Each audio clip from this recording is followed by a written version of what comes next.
In preparation for Thanksgiving, what do we always think of? Yeah, turkey. Yeah, side dishes. Pie. I love pie, obviously. And today we are making not just a pie, we're making a chocolate bourbon pecan pie. It's really just my pecan pie, but with added chocolate and bourbon. So obviously you first need a pie shell. I like to pre-bake mine. That way you get a very good crisp crust and it does not then get soggy on the bottom because pecan pie has that delicious gooey filling that can sometimes really sog out a pie and you don't want that. So I've already made my pie dough.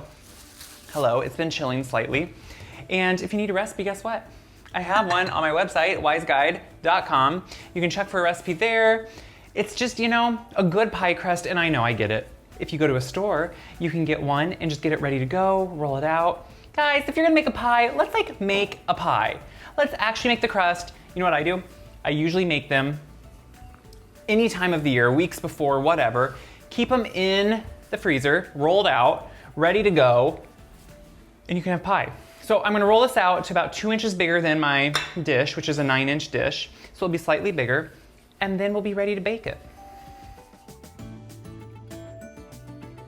So I have my crust rolled out. What I love about a good crust and a homemade crust is, you gotta look at this. Look at all the pieces of butter. That's what you wanna see because as that bakes, they release the steam. That makes it kind of get that delicious, just like, guys, that's what you want. That makes a really tender crust and really flaky.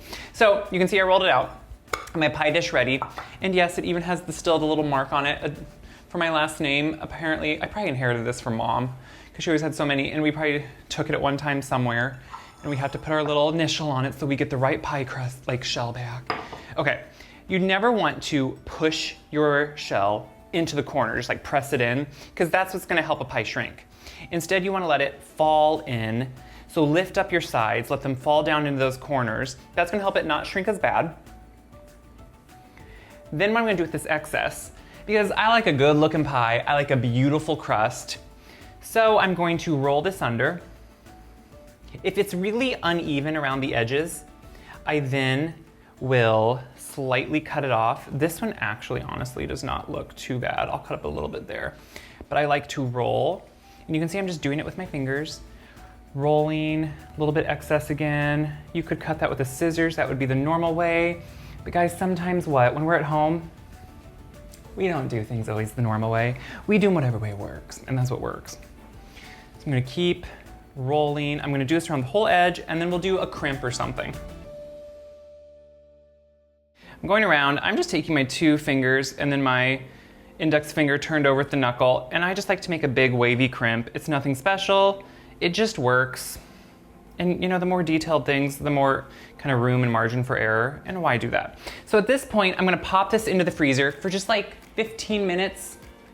That's gonna help it also not shrink. It resets it, keeps it cold, bake it hot, but put it in cold. So I'm gonna put it in the freezer, then we're just gonna pre-bake it. So I froze or chilled my pie shell for just about 15-20 minutes. This also helps, since I'm gonna par bake it, again, not to have that soggy bottom, I'm taking a piece of parchment, I'm crumpling it. That just makes it fit down in there easier, and when a pie shell is chilled, it's more sturdy and firm, so you don't quite have to worry about wrecking it. But when you crumple it, you can kind of see it just fits down in better. And then I'm adding pie weights, but I would never expect everyone to have them. So you can use beans, just push them up to the side slightly. I know, this is probably different for you guys. I have this on my favorites page on my website, but it is the pan I like to bake pies on. This is what I grew up with. A pan that has a hole, so you get that heat up in the center, but then it has a non-stick rim around it. So if it drips over or anything, it's just a good way to do it. I'm popping it in my oven. I'm gonna pre-bake that shell, pull the weights out, finish baking it so it gets dry on top, then we can make a pie. That's the best part. Pie is easy, I promise. This is a par-baked shell. You can tell it's nice and slightly crispy on the bottom, not fully baked, it's just beginning to get golden around the outside. That's gonna help it not get soggy because a lot of pies in general, especially pecan pie, is really gooey and just the center can get really soggy. No good. So that's cooling off slightly. In the bowl, we're just gonna start making our pie. This is an old school, Midwest, church type pie. Very standard. I think you're gonna recognize this. So we're gonna start with a couple eggs. Obviously that just helps hold it up. That just gives it some structure. Almost a custardy center, but not quite. It's that ooey, gooey. You need that like perfect marriage of the ooey and gooiness, but still sturdy enough that you don't just pull it out and it just everywhere. You don't want that. So I'm gonna break those up just to start. It just makes sure that they're gonna be evenly incorporated into everything else. Into that, I'm gonna add some, you can probably guess this, but it's gonna be sugar. Just some white sugar. And yes, guys, pecan pie, I think we talk about it mostly once a year because that's about probably enough for a year because it is a very decadent, it is a very over-the-top pie. So you don't have it all the time. And when you have it, you maybe don't have half a pie. You have it once in a while, you enjoy it because, yeah, you know, but it's delicious. So along with that, we're gonna add in a little bit of melted butter. I do that mostly for flavor. It really does add just kind of that extra delicious, lush flavor, which I think is really important. We're also gonna add in just a little bit of salt. Salt in any baked good, it balances out all the flavors. It just adds a little bit of edge to all the sweetness and cuts through it just a little bit. You don't need a lot, just a little bit. Now, always the controversial thing. Yes, there are ways to make it without, but the no-fail way is always what? Corn syrup. Now, I get it. Corn syrup can be contentious. It also can work, you guys, so we're gonna add it in. It kind of, I think it's obvious where that goo comes from. Adding in the corn syrup. And then, so this is a little bit different. So a normal pumpkin, like pecan pie, at this point, maybe you just add some vanilla, which I'm gonna do. But to amp it up a little bit, along with that vanilla, I'm gonna add in some bourbon. Totally optional, but why? Bourbon just really plays well with a pecan flavor. One, I think just bourbon and pecan, you get the nuttiness, which kind of comes out with the bourbon. And it really is just a really good flavor enhancer. So I like to add them both in there, get it mixed in, and then we're gonna move on to the pecans. So some of the pecans, I do whole, and then I chop up a few, because then they fill in some of the bits as they raise to the top. So I'm gonna get a cutting board, I'm gonna chop them up, then we're gonna throw it all together. So I'm just coarsely chopping these. It's just to make sure they're somewhat broken up, and then I just think they fill in some of the gaps from the whole pecan pieces. It's not essential, I just think it works better, and it's what my mom did. And we don't argue with what mom does. So I'm gonna add that in there, just right into the filling. And I'm gonna add in my whole pecans. I like to make a very pecan heavy pie because if you're gonna have pecan pie, you might as well have a whole on pecan pie. So I'm just mixing that up. So the second different part of this pie, chocolate. I like a chocolate pecan pie. You could totally have a normal pecan pie, but sometimes, this year especially, you just want over the top, extra delicious. So I'm adding chocolate right to the bottom. Kind of creates a delicious layer down there, which chocolate, bourbon, ooey gooey pecan pie. Sorry, I see nothing wrong with that other than that is just a good idea. So I'm gonna add in the filling.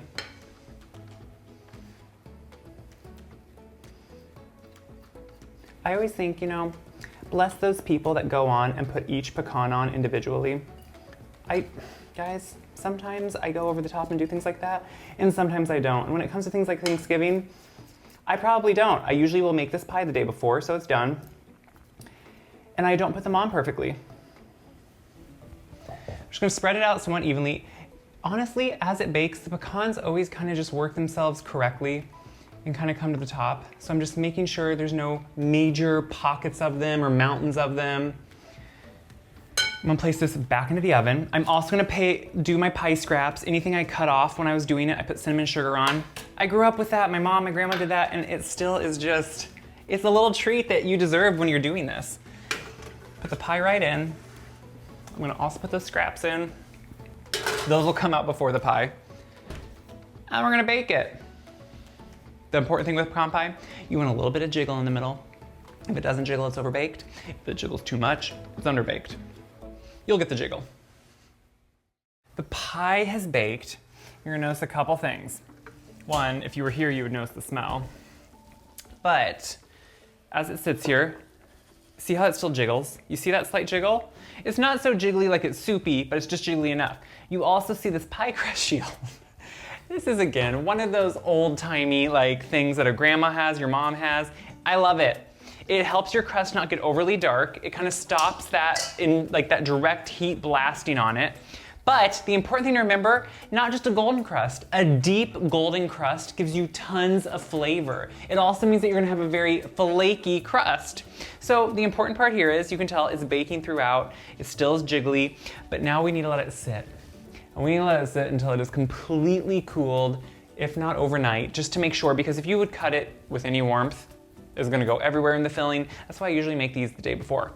I'm gonna let it sit. I'm gonna let it cool completely. It's hard, but also it would like hurt you so much to try to do it. So I'm gonna let it sit, then we will cut it. And guys, I'm just gonna have a whole piece, actually a whole pie, pecan pie to myself. So I smell the chocolate too. It's good. Okay, we're gonna let it cool.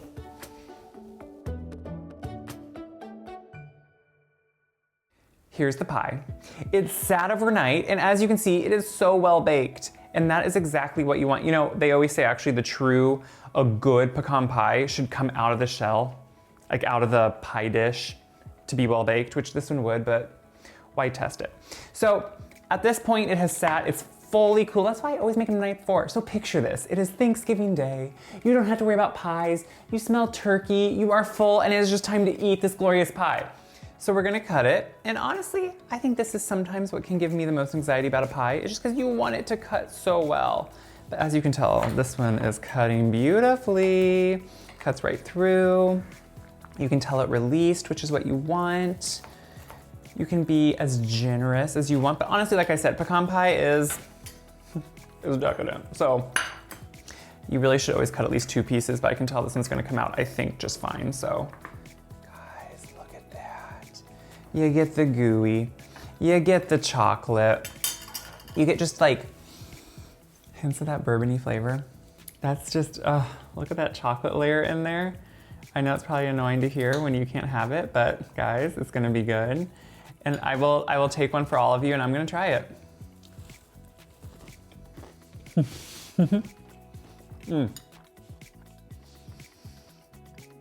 This is decadent. You get that delicious rich chocolate. You still get that ooey, gooey pecan pie filling. You get the crispy, wonderful pecans on top, a well-baked crust. Guys, this is the epitome of a pecan pie. It is delicious, and I cannot wait for you to try it. It's just fun to change it up.